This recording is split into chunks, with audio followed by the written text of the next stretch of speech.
Semicolon, data type variable 2 semicolon, data type variable 3 semicolon. അങ്ങനെ എത്ര variables ഉണ്ടോ അത്രയും വേരിയബിൾസ് നമ്മൾ ഡാറ്റ ടൈപ്പ് പറഞ്ഞിട്ട് വേരിയബിളിൻ്റെ പേരും പറഞ്ഞ് സെമിക്കോളൻ ഇടുക.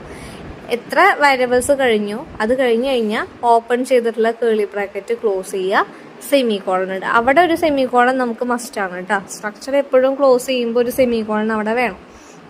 ഇനി ഇതിലുള്ള ഓരോ കാര്യങ്ങൾ എന്താണെന്ന് നോക്കാം. ആദ്യം നമ്മൾ സ്ട്രക്റ്റ് എന്ന് പറഞ്ഞു അല്ലേ. സ്ട്രക്റ്റ് എന്ന് പറഞ്ഞാൽ എന്താ? അതൊരു കീവേഡാണ്. ഒരു സ്ട്രക്ചറിനെ ഡിഫൈൻ ചെയ്യാനായിട്ട് നമ്മൾ യൂസ് ചെയ്യുന്ന ഒരു കീവേഡാണ് സ്ട്രക്റ്റ്. അപ്പോൾ സ്ട്രക്റ്റ് എന്ന് പറഞ്ഞിട്ട് നമ്മൾ പറയുന്ന പേരെന്താണോ അത് സ്ട്രക്ചറായിട്ടാണ് കൺസിഡർ ചെയ്യണേ. ഇനി നെക്സ്റ്റ് ആണ് സ്ട്രക്റ്റ് കഴിഞ്ഞാൽ പിന്നെ എന്താ ഉള്ളത്? സ്ട്രക്ചർ ടാഗ് ഉണ്ട് അല്ലേ. ഈ സ്ട്രക്ചർ ടാഗ് എന്ന് പറയുന്നത് ഐഡന്റിഫയറാണ്. അതായത് ഈ സ്ട്രക്ചറിന്റെ പേരിനെയാണ് നമ്മൾ സ്ട്രക്ചർ ടാഗ് എന്ന് പറയുന്നത്. അപ്പോൾ സ്ട്രക്ചർ ടാഗ് ആയിട്ട് നമ്മൾ എന്താണ് യൂസ് ചെയ്യുന്നത്? ഇപ്പോൾ സ്കൂളാണെങ്കിൽ സ്കൂള്, ക്ലാസ് ആണെങ്കിൽ ക്ലാസ്, അതാണ് സ്ട്രക്ചർ ടാഗ്. സ്ട്രക്ചറിന്റെ പേരാണ് ഈ സ്ട്രക്ചർ ടാഗ് എന്ന് പറയുന്നത്.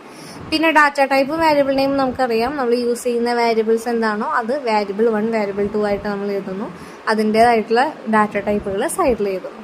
ഇവിടെ ഏറ്റവും താഴെ ഒരു സ്ട്രക്ചർ വെറുതെ ഒന്ന് ഡിഫൈൻ ചെയ്ത് വെച്ചിട്ടുണ്ട് എക്സാമ്പിളായിട്ട്. ഡേറ്റ് എന്ന് പറയുന്നൊരു പേരായിട്ട്. അപ്പോൾ സ്ട്രക്ചർ എന്ന് എഴുതി കീവേഡ് എഴുതി നമ്മുടെ സ്ട്രക്ചറിന്റെ പേര് ഡേറ്റ് എന്നാണ്. ആ ഡേറ്റ് എന്ന് എഴുതി കേളി ബ്രാക്കറ്റ് ഓപ്പൺ ചെയ്തു. ഇൻറ്റ് ഡി ഡി, ഡേക്ക് വേണ്ടിയിട്ട് ഡി ഡി എന്ന് പറയുന്ന ഒരു വേരിയബിൾ ഡിക്ലെയർ ചെയ്തു, സെമിക്കോളൻ. ഇൻറ്റ് എം എം, മന്തിന് വേണ്ടിയിട്ട് എം എം, സെമിക്കോളൻ.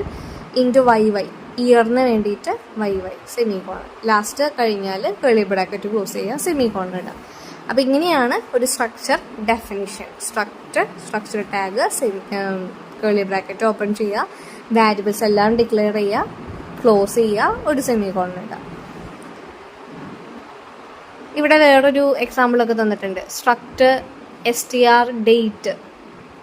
അതിൽ സ്ട്രിങ് ഡാറ്റയൊക്കെ ആയിട്ട് നമ്മൾ നേരത്തെ D D M M Y Y ഒക്കെ ഫുൾ ഇൻറ്റിലല്ലേ നമ്മൾ കൊടുത്തത്.